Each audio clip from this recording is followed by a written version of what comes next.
Assalamualaikum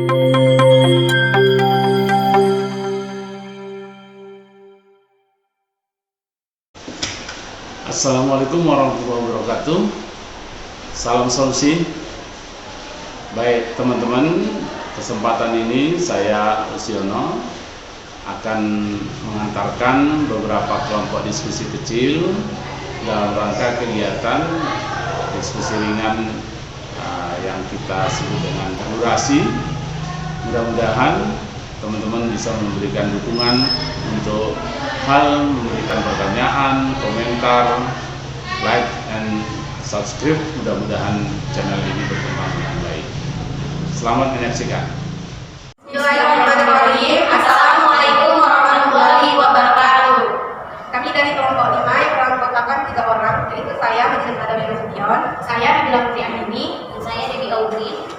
Di mana kami akan membahas tentang kode kehormatan pramuka yang ada di bab 5, di mana akan membahas tentang pramuka siaga, pramuka penggalang, pramuka penega dan anggota dewasa, dan pramuka penggalang kode kehormatan pramuka. Di mana sebelum kami melakukan diskusi, yang pertama akan dibacakan oleh Nabila. Pada Nabila, silakan. Yang pertama yaitu pramuka siaga. Jadi pramuka siaga itu sebutan bagi anggota pramuka yang berumur 7 sampai 10 tahun. Kenapa disebut pramuka siaga? Karena sesuai dengan kiasan atau kiasan dasar masa perjuangan bangsa Indonesia, yaitu ketika rakyat Indonesia menyiagakan dirinya untuk mencapai kemerdekaan dengan berdirinya Budi Utomo pada tahun 1908 sebagai tonggak awal perjuangan bangsa Indonesia. Kode kehormatannya yaitu bagi pramuka siaga ada 2. Yang pertama disebut Dwi Satya, Janji Pramuka Siaga, dan yang kedua disebut Dwi Dharma, Ketentuan Moral Pramuka Siaga. Dwi Satya isinya yaitu, demi kehormatanku, aku berjanji akan bersungguh-sungguh 1. Menjalankan kewajibanku terhadap Tuhan, negara kesatuan Indonesia, dan mengikuti tata krama keluarga. Yang kedua yaitu setiap hari berbuat kebajikan. Sedangkan isi Dwi Dharma 1. Siaga berbakti kepada ayah dan ibunda. 2. Siaga berani dan tidak putus asa. 2 kode kehormatan yang disebutkan di atas adalah standar moral bagi seorang pramuka siaga dalam bertingkah laku di masyarakat. Jadi, kalau ada seorang anggota pramuka siaga yang tingkah lakunya tidak sesuai dengan standar moral ini, dia belum bisa disebut sebagai pramuka siaga sebelumnya. Baik, jadi ini kan Kak, kalau di pramuka siaga itu, misalnya kan ukuran itu kan ada yang 7 sampai 10 tahun kan. Misalnya kan ada mengadakan kegiatan pramuka atau kayak perkemahan gitu kan, ada perlombaan itu. Ya, kan itu dari misalnya kan diambil dari kelas 4 atau kelas 6. Sedangkan umurnya kan udah kelas 4 kan 10 tahun, 11 tahun, 12 tahun. Berarti kan kenapa di dalam di sekolah SD itu kan kelas 5, kelas 4, kelas 6 itu kan ikut ya. Sedangkan di pramuka siaga cuma umur 7 sampai 10 tahun gitu. Kenapa yang dibawa dalam kegiatan pramuka itu dari umur yang kelas 4, 5, 6? Karena kan dia kan kalau anak SD itu kan dia masih kecil, kayak misalnya dari kelas 1 sampai kelas 3 itu masih kebanyakan main-mainnya gitu loh. Kalau di bawah kan dia ribet gitu. Sedangkan kalau kita SD aja, yang bawa kita itu pasti guru bimbing kita gitu. Kayak mana? Jadi kan kalau misalnya usia dari kelas 4 sampai kelas 6 itu kan usianya udah matang gitu ya, udah mendekati remaja gitu. Nah, itulah yang jadi bukan di pramuka siaga ini. Kenapa dari umur 7 sampai 10 tahun gitu kan masalahnya kan? Ya. Sedangkan dalam kegiatan dalam SD itu di kayak pertandingan itu kan umurnya dari 10 sampai 12 tahun. Kenapa di sini dibuat umur dari 7 sampai 10 tahun? Sedangkan dalam pramuka yang 7, 8, 9 nggak ada yang dibawa ya. Itu nomor pelajaran ini kenapa? Apa jawabannya? Aku nggak tahu. Ya, kenapa? Aku bisa ketemu anak SD dulu bener SD ya. Kenapa ada pramuka siaga dari umur 7 sampai 10 tahun? Sedangkan yang dibawa dalam kegiatan pramuka di SD dari umur 10 sampai 12 tahun itu udah termasuk dalam pramuka penggalang. Oke, aku masih Karena kalau ini nggak sih, orang tadi bilang pramuka siaga 7 sampai 10 tahun. Sedangkan yang di bawah itu pramuka itu kelas SD yang kelas 1 gitu kan? Iya. Enggak, kan kayak itu dari umur 10 sampai 12 tahun. Iya. Bagi jawabannya gini lah, karena kan pramuka itu kan cuma pramuka siaga aja, ada pramuka penggalang yaitu usianya dari 11 sampai 15 tahun. Gitu nggak sih sebenarnya? Oh gitu, iya tidak cukup. Oh iya gitu ya. Iya udah 20 ya. Iya 20 lagi. Coba ulang lagi. Jadi gini kan Bil, Kenapa di pramuka siaga itu disebutkan 10 sampai 1 tahun. Sedangkan di dalam kegiatan SD atau FI jika mengadakan kayak pramuka gitu, kegiatan yang pakai perlombaan gitu, kenapa yang dibawa umur 10 sampai 12 tahun, sedangkan yang kenapa enggak yang dari umur 7 sampai 10 tahun kayak kelas 1, 2, 3, 4 gitu. Padahal di pramuka siaga ini umur 7 sampai 10 tahun, malah yang dibawa yang umur 10 sampai 12 tahun. Jadi kan kalau misalnya SD yang lomba-lomba itu jambore, itu nggak sih ya kan jambore, itu kan dipimpin gurunya. Jadi kan kalau misalnya kegiatan kayak gitu kan dipimpin yang usianya udah remaja, sedangkan pramuka itu kan nggak cuma pramuka siaga aja, nggak usia 7 sampai 10 tahun, kan ada yang usia dari 10 sampai 10 plus lah, 10 tahun itu pramuka penggalang, itu usianya dari 11 sampai 15 tahun. Berarti pramuka siaga kalau anak yang SD kelas 1, 2, 3, kelas rendah itu nggak dibawa kegiatan pramuka itu? Ya, tahunya sih. Iya kan, padahal kan sini pramuka siaga dibuat 7 sampai 10 tahun. Kenyataannya umur yang 7, 8, 9 nggak dibawa kegiatan pramuka ya kan? Iya kan, memang gitu kan? Iya.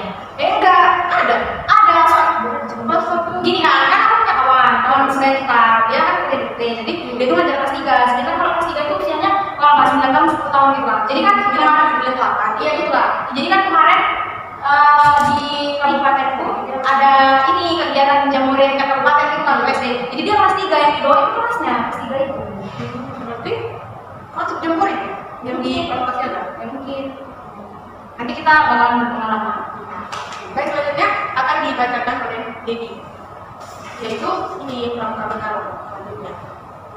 Iya, pramuka penggalang.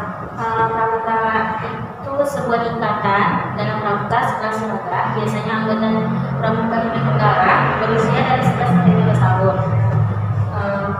Budi kehormatannya untuk pramuka penggalang terdiri atas janji, yaitu satya, penggalang, yaitu trisatya. Janji pramuka penggalang atau trisatya berbeda dengan siaga dan pendegak atau pendegak, dan kode moral atau dana. Penggalang yang disebut dasa dharma. Nah, ada pula dasa dharma pramuka, yaitu 1. Takut kepada Tuhan Yang Maha Esa, 2. Cinta Allah dan kasih sayang kepada manusia, 3. Patriot yang sopan dan kesatria, 4. Patuh dan suka bermusyawarah, 5. Rela menolong dan tabah, rajin, terampil dan gembira, hemat, cepat dan bersahaja, 8. Disiplin, berani dan setia, 9. Tanggung jawab dan dapat dipercaya, 10. Suci dalam pikiran, perkataan dan perbuatan. Nah, kegiatan pramuka penggalang, kegiatan dalam tingkat penggalang antara lain, jambore adalah pertemuan pramuka penggalang dalam bentuk perkembangan besar.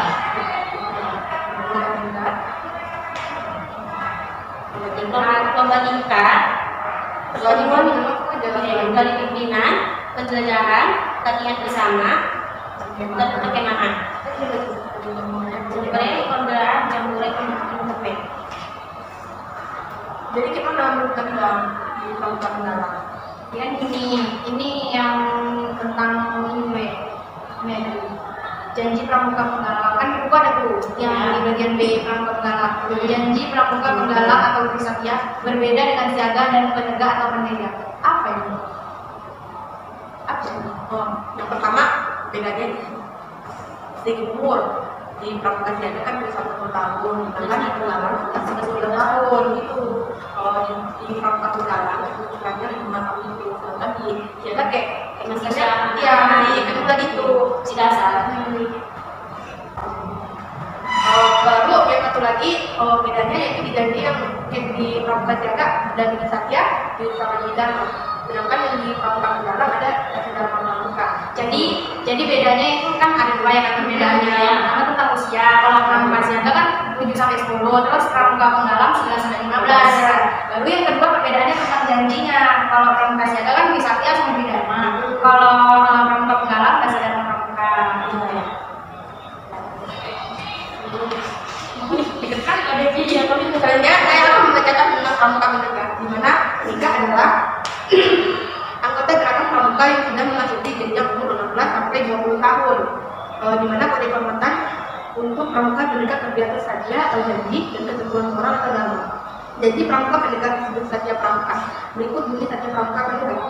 Tulisannya pramuka, yaitu demi kehormatanku, aku berjanji akan bersungguh-sungguh menjalankan kewajibanku terhadap Tuhan Yang Maha Esa, Negara Kesatuan Republik Indonesia dan mengamalkan Pancasila, menolong sesama hidup dan ikut serta membangun masyarakat, menempati dasar dharma pramuka.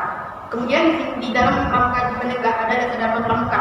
Dimana yang pertama, takut kepada Tuhan Yang Maha Esa, juga cinta alam, kasih sayang sama manusia, patuh dan sopan sikap satria, patuh dan suka bermusyawarah dalam dalam bersabar, hemat, cermat dan bersahaja, disiplin, berani dan setia, bertanggung dan dapat percaya, suci dalam pikiran, perkataan dan perbuatan.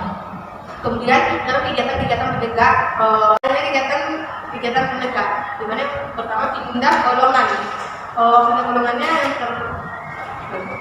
kegiatan pramuka penegak adalah perwujudan dari sumpah di atas, yaitu dasar dharma sama tindakan pramuka, di mana yang ada 3 golongan: pelantikan penegak, penegak bantara dan laksana, gladian samudra atau dian insaf, raimuna atau berkenan wira karya, berkenan bakti, atau sama dengan perkemahan wira karya tetapi merupakan acara satu karya. Kemudian yang terakhir jambore. Baik. Jadi kan ini kalian tahu kan sih kalau misalnya dari pramuka siaga, pramuka penggalang sama pramuka penegak itu banyak perbedaan baik. Setiap namanya pramuka ini beda-beda. Kayak di pramuka penegak ini mulai dari usianya, si janjinya pun juga beda. Trisatya, tapi dasar dharma itu kan sama ya. Berarti pramuka penegak ini kayak misalnya 16 sampai 20 tahun kan. Berarti kayak kita Usia kita. Iya. Soalnya kan berarti mahasiswa juga masih ada ya. Masuklah umur tahun. Kan kamu tahu? Aku belum. Iya, aku udah tua. Jadi nanti di sini ada gitu kayak kegiatan pramuka atau pertandingan Ada. punya Unimed. Iya. Ada. Kita ada ekskulnya pramuka. Ya kalau anak-anak ya kan kak gitu. Kak kalau enggak maksudnya kan ada sih pertandingan pramuka antara laki. Iya. Bisa jadi, nggak tahu kan kita. Ya enggak tahu. Karena kali diskusi, padahal kan diskusi enggak maksudnya kan ada pakai jadi orang. Oh iya ada kemarin tengok kayak misalnya pertandingan pramuka antara mahasiswa sama mahasiswa itu diadakan di tempat ini gitu. Kenapa nanya kan tentang diskusi ini? Tapi yang kawanku kemarin anak usul kan setiap di kampus tuh ada ekskul pramuka ya. Jadi kan diusul, tapi entah kawan apa jambore ya itu ada di kampus gitu. Cuma dari mana punya gitu? Antara punya di kampus itu atau enggak apa? di kampus itu? Iya mungkin bisa jadi. Selanjutnya kita akan membahas tentang di pramuka penegak kan dibacakan tentang dulu baru kita diskusikan. Jadi pramuka penegak dan anggota dewasa adalah golongan pramuka setelah penegak. Anggota pramuka yang termasuk dalam golongan ini adalah yang berusia dari 21 tahun sampai dengan 25 tahun. Jika dewasa kan pramuka penegak memiliki jenis kegiatan yang sama dan dilakukan bersama-sama dengan pramuka penegak. Pembinaan pramuka penegak dilakukan mulai dari tingkat kesusipan dalam satuan yang disebut wacana dan tingkat kuartir dapat mengikuti satuan karya dan dewan kerja. Kode kehormatannya yaitu sama gak kita yang tadi kan? Kode kehormatannya iya janji satya dan janji dan ketentuan beda ini ketentuan moral sama deh sama sebenarnya ada perjanjian anggota dewasa ya. janji pramuka penegak dan anggota dewasa disebut satya pramuka. Bunyinya yaitu demi kehormatanku aku berjanji akan bersungguh-sungguh satu menjalankan kewajibanku terhadap Tuhan Yang Maha Esa, Negara Kesatuan Republik Indonesia dan mengamalkan Pancasila. Yang kedua menolong sesama hidup dan ikut serta membangun masyarakat. Yang ketiga menepati dasar dharma pramuka. Sedangkan dasar dharma pramukanya itu isinya sama seperti sebelum-sebelumnya. Kegiatan-kegiatan penegak dan anggota dewasa yang pertama yaitu ada latihan keterampilan pramuka, yang kedua musyawarah, yang ketiga asrama, yang keempat bagian pimpinan satuan, yang kelima raimuna, yang keenam perkemahan, yang ketujuh perkemahan bakti. Perkemahannya ada dua, yang keenam tadi perkemahan wirakarya, yang ketujuh perkemahan bakti, dan yang kedelapan jambore on the air dan juga jambore on the air. Kan dibacakan oleh Zebi. Pramuka, pengalaman kode kehormatan pramuka. Kode kehormatannya dilaksanakan dengan menjalankan ibadah menurut agama dan kepercayaan masing-masing, membina kesadaran berbangsa dan bernegara, mengenal, memelihara, dan melestarikan lingkungan serta alam seisinya, memiliki sikap kebersamaan, tidak merugikan diri sendiri, baik dalam lingkungan, keluarga maupun kehidupan masyarakat, membina persaudaraan dengan demokrasi. 5. Hidup secara sehat jasmani dan rohani, belajar mendengar, menghargai, dan meminta pendapat orang lain, membiasakan diri memberikan pertolongan dan berpartisipasi dalam kegiatan bukti sosial. 8. Bersedia dan keikhlasan menerima tugas yang ditawarkan sebagai upaya persiapan pribadi menghadapi masa depan. 9. Bertindak dan hidup secara hemat. 10. Mengendalikan dan mengatur diri dari menghadapi tantangan dan kenyataan. 11. Membiasakan diri menepati janji, mematuhi aturan dan ketentuan. Nah, yang terakhir, 12. Memiliki daya pikir dan daya nalar yang baik dalam upaya membuat gagasan dan menyelesaikan permasalahan, berhati-hati dalam bertindak, bersikap, dan berbicara. Jadi kita ketakutan bahwa dia pramuka yang kan pengen mempunyai kayak gimana bunyi itu kode kehormatan misalnya di Dharma pramuka sebagian ada sebagian berbeda kayak gimana. Iya. Jadi kesimpulannya gimana? Gini, dari yang bagian tadi, bagian yang pramuka, pengalaman kode kehormatan pramuka, itu kita bisa nengok kan di sini yang ngomong tadi bertindak dan hidup secara hemat. Kan ada level anak pramuka itu hidup hemat. Baru yang harus mandiri kita kan kalau kita mandiri ya pada pramuka kan kita jadi terlatih mandiri, disiplin ya, disiplin. Terus ya. Baik, terima kasih sampai di sini hasil diskusi kami. Sekarang banyak-banyak kami mohon maaf. Wassalamualaikum warahmatullahi wabarakatuh. Assalamualaikum warahmatullahi wabarakatuh. Kami dari kelompok 6 akan mempresentasikan hasil diskusi kami mengenai Satuan Karya Pramuka. Saya Devina Sari Sagala. Saya Fitri Kholila Nasution. Saya Nisalai Malubis. Baiklah, langsung saja simak video kami. Bye. Oke, minggu depan kita ada ngebahas mengenai Satuan Karya Pramuka ya. Iya, kemarin kata Bapak minggu depan materi kita tentang Satuan Karya Pramuka. Emang Satuan Karya Pramuka itu apa sih, Weh? Kamu tahu? Ih, aku belum baca lah. Aku sih udah, kemarin aku baca tentang Satuan Karya Pramuka. Oke, jadi Satuan Karya Pramuka merupakan wadah kemampuan anggota muda dan anggota dewasa muda dalam bidang tertentu serta melakukan kegiatan nyata sebagai pengabdian kepada masyarakat sesuai aspirasi pemuda Indonesia dengan menerapkan prinsip dasar dan metode kepramukaan. Oh, seperti itu ya. Ya, jadi terus Satuan Karya Pramuka itu juga punya metode loh. Kalian Punya macam-macamnya. ya macam-macam metodenya. Kalian ada yang udah baca belum? Kalau itu sih aku belum. Kalau itu aku udah baca. Terus itu ada berapa? Ada 8 ya kalau nggak Iya, salah. ada 8 macam-macam Satuan Karya Pramuka. Jadi ada 8 macam-macamnya. Yang pertama adalah Saka Bayangkara, yaitu bidang kepolisian. Yang kedua adalah Saka Taruna Bumi, yaitu bidang pertanian. Yang ketiga adalah Saka Dirgantara, yaitu bidang keudaraan. Dan yang keempat adalah Saka Kencana, yaitu bidang kependudukan. Dan kelima adalah Saka Bahari, yaitu bidang kelautan. Dan yang keenam adalah Saka Wana Bakti, yaitu bidang kehutanan. Dan yang ketujuh adalah Saka Bakti Husada, yaitu bidang kesehatan. Dan yang kedelapan adalah Saka Wirakartika, yaitu bidang kemiliteran. Jadi itu macam-macamnya. Oh, jadi gitu. macam-macamnya ada 8. Terus di dalam pramuka itu kan pastinya harus ada kepemimpinan gitu kan. Jadi pemimpin itu sebenarnya apa yang dimaksud dengan kepemimpinan? Nah, jadi pemimpin itu merupakan faktor utama yang dapat menentukan maju mundurnya suatu usaha bersama. Jadi di dalam pemimpin itu kan pasti ada tipe-tipenya. Emang apa sih tipe-tipe dalam pemimpin itu? Tipe eksekutif. Tipe eksekutif adalah tipe seorang pemimpin yang dapat memberikan motivasi serta menjadi contoh, tekun pandangan serta wawasan yang luas. Oke, terus ada tipe karismatik. Tipe karismatik adalah tipe seorang pemimpin yang mempunyai kelebihan daya tarik dan pembawaan tinggi.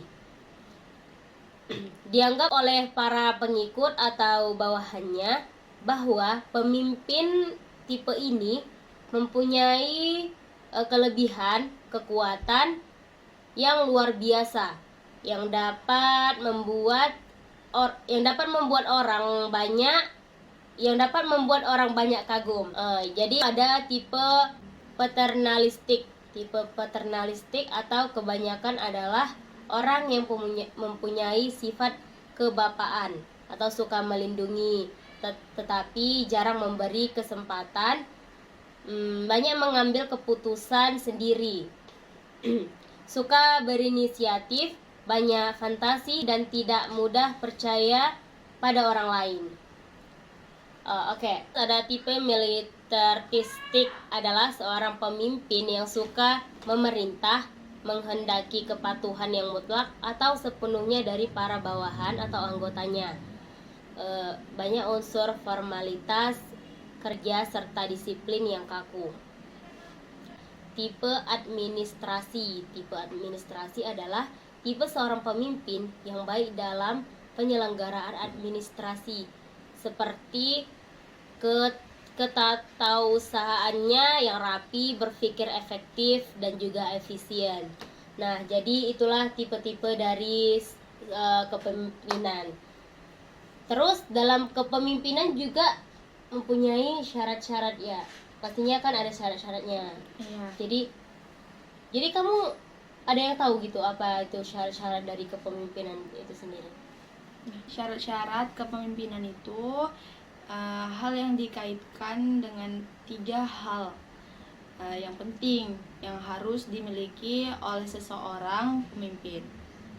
Yang pertama yaitu kekuasaan, yang kedua yaitu kewibawaan, dan yang ketiga adalah kemampuan. Selain itu harus diperhatikan penguasaan, konsep-konsep, potensi yang dimiliki, serta motivasi yang dapat ditumbuhkan, atau kadang-kadang ambisi juga diperlukan.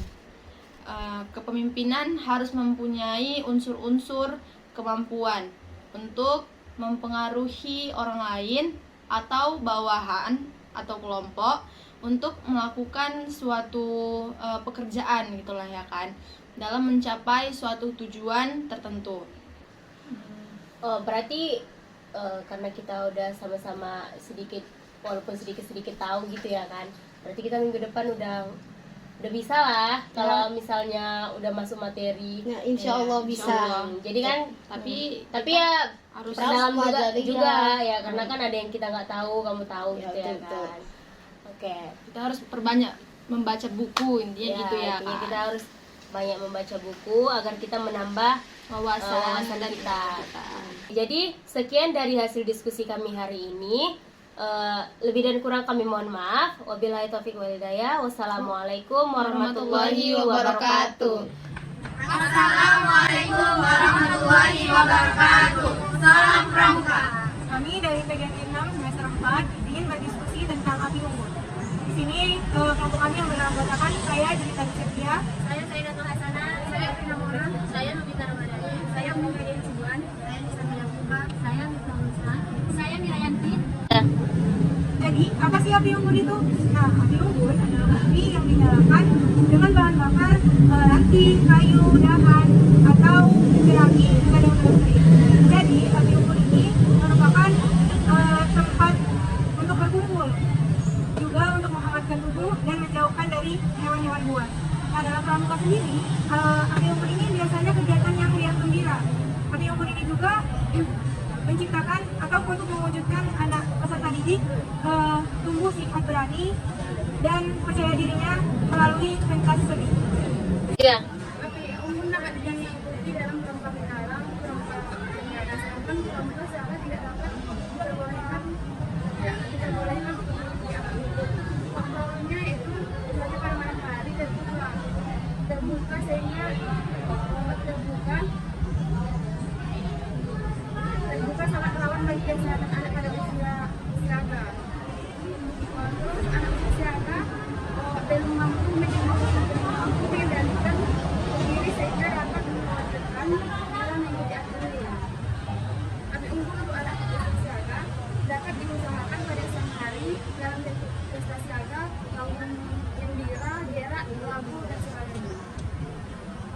Nilai pendidikan api unggun adalah keberadaan persaudaraan, mutu kerjasama, dan menambah rasa keberanian percaya diri. Nah, selain yang disebutkan oleh teman kita tadi, ternyata api unggun juga dapat menumbuhkan rasa kegembiraan dan kebebasan, membentuk sikap disiplin bagi pelaku dan penonton, dan juga mengembangkan bakat dan kreativitas. Nah, selanjutnya itu tata cara pelaksanaan api unggun. Tata cara pelaksanaan itu ada 4. Yang pertama itu tempatnya itu harus terbuka dan juga dalam keadaan kering dan juga datar, dan juga harus luas tempatnya. Yang kedua itu apabila kita melaksanakan itu di tempat yang pakai unggun, itu nyalakan dulu, baru dinyalakan di tempat itu sudah selesai, lalu kita kembalikan lagi untuk kita nyalakan tadi itu ke depannya. Yang ketiga itu setelah kita selesai pelaksanaan api unggun ini, kita tuh tidak boleh meninggalkan sisa kayunya di situ, kita tuh bersihkan. Dan yang keempat itu kita tidak boleh merusak lingkungan. Jadi ada juga macam-macam bentuk api unggun. Yang pertama itu ada bentuk piramida segitiga. Bentuk api unggun ini bertujuan untuk menempatkan bahan bakar yang sudah terbakar, misalnya kertas dan daun kering. Yang kedua itu ada bentuk piramida segi empat, sama seperti piramida segitiga, cuman bentuknya aja yang berbeda. Yang ketiga ada bentuk pagoda tegak. Jadi api unggun yang campuran tersebut terbuat dari kayu bakar yang basah dan kering. Yang keempat yaitu bentuk pagoda roboh. Bentuk api unggun ini yang sangat sederhana. Caranya cukup siapkan kayu dengan berjejer lalu berbentuk lingkaran. Ujung kayu bertemu di tengah-tengah. Adapun bentuk pagoda roboh ini bila mana ujung kayu atau susunan kayu tidak sejajar. Nah, yang kelima bentuk kursi. Penyusunan api unggun ini yang agak mudah gampang. Itu membutuhkan kesabaran dan dalam penyusunan. Caranya, 2 kayu bakar basah ditancapkan agar berjauhan agak condong. Condong ke belakang, sebelah tiang pemancar api unggun sudah dibuat. Langkah selanjutnya adalah menyusun kayu bakar hingga berbentuk kursi. Ini acara api unggun itu adalah acara yang dilakukan suatu yang kegembiraan. Nah, di situ dilakukan seni yang akan dilakukan seperti seni suara, lawakan, pokoknya seni lainnya lah gitu. Terus di dalam acara ini dilakukan juga dibentuk seksi bagian pengaturnya. Jadi ada yang tanggung jawab atas acaranya biar acara tersebut dilakukan dengan transparan. Baik, jadi demikian diskusi tentang api unggun dari kelompok kami. Terima kasih telah menonton. Wassalamualaikum warahmatullahi wabarakatuh. Salam Pramuka. Assalamualaikum warahmatullahi wabarakatuh. Baik, kami dari kelompok 8 akan mempresentasikan materi kami mengenai kegiatan pramuka. Dalam materi kami ini, kami membahas mengenai 5 poin. Poin pertama yaitu mengenai kegiatan yang bisa diikuti oleh semua tingkatan pramuka. Lalu yang kedua, kegiatan pramuka siaga. Dan yang ketiga, kegiatan pramuka penggalang. Dan yang keempat, kegiatan pramuka penegak dan pandega. Dan yang terakhir, yang kelima, yaitu kegiatan pramuka dewasa. Poin pertama yaitu mengenai kegiatan yang bisa diikuti oleh semua tingkatan pramuka akan disampaikan oleh Saudara Farhan Syaukani. Assalamualaikum warahmatullahi wabarakatuh. Nama saya Farhan Syaukani, NIM 0306-23141, kelas PGMI 6 semester 4. Bab 8. Kegiatan pramuka. A. Kegiatan yang boleh diikuti oleh semua tingkatan pramuka. 1. Jambore on the air dan jambore on the internet. Jambore on the air atau Jota dan jambore on the internet atau Joti adalah penemuan pramuka melalui udara. Bekerja sama dengan Organisasi Radio Amatir Indonesia atau ORARI dan pertemuan pramuka melalui internet. Kedua kegiatan ini dilaksanakan secara serentak. Kegiatan ini diselenggarakan di tingkat nasional dan internasional. 2. Estafet Tunas Kelapa. Estafet Tunas Kelapa atau ETK adalah kita pramuka secara efektif dengan membawa obor, bendera merah putih, dan panji kepramukaan yang dilaksanakan oleh kuartir daerah dalam rangka menyambut hari ulang tahun pramuka. Estafet dimulai dari beberapa detik pemberangkatan dan berakhir di arena upacara HUT tingkat daerah. Petugas ETK biasanya dari pramuka penggalang, pramuka penegak, dan pramuka pendegah. Baik, adapun poin yang kedua akan disampaikan oleh saya sendiri, yaitu Meliani dengan NIM 0306203157 dari kelas PGMI 6 semester 4. Poin yang kedua yaitu mengenai kegiatan pramuka siaga. Umumnya, pramuka siaga itu hanya berkegiatan tentang latihan rutin. Namun, pramuka siaga juga mempunyai kegiatan lain yaitu pesta siaga. Pesta siaga diselenggarakan gabungan dari bentuk permainan bersama atau kegiatan keterampilan kepramukaan yang dikemas dengan permainan. Pemeran siaga, pasar siaga, atau simulasi situasi di pasar yang diperankan oleh pramuka siaga. Dharma wisata, pentas seni budaya, karnaval, serta perkemahan satu hari atau persari. Yang mana perkemahan dalam kegiatan pramuka siaga ini hanya dilakukan sehari saja. Karena pramuka siaga itu terdiri dari anak-anak SD yang masih sangat kecil untuk ditinggal oleh orang tuanya. Selanjutnya poin yang ketiga, yaitu mengenai kegiatan pramuka penggalang. Dalam kegiatan pramuka penggalang terdapat 7 kegiatan. Yang mana kegiatan pertama yaitu jambore, yang kedua lomba tingkat, yang ketiga perkemahan bakti, yang keempat dian pinru, yang kelima perkemahan, dan yang keenam forum penggalang, dan yang terakhir yang ketujuh yaitu penjelajahan. Berikutnya poin yang keempat yaitu mengenai kegiatan pramuka penegak dan pandega, yang mana yang akan disampaikan oleh saudari Fadila Uswah. Assalamualaikum warahmatullahi wabarakatuh. Nama saya Fadila Uswah, NIM 0306203181, kelas PGMI 6 semester 4.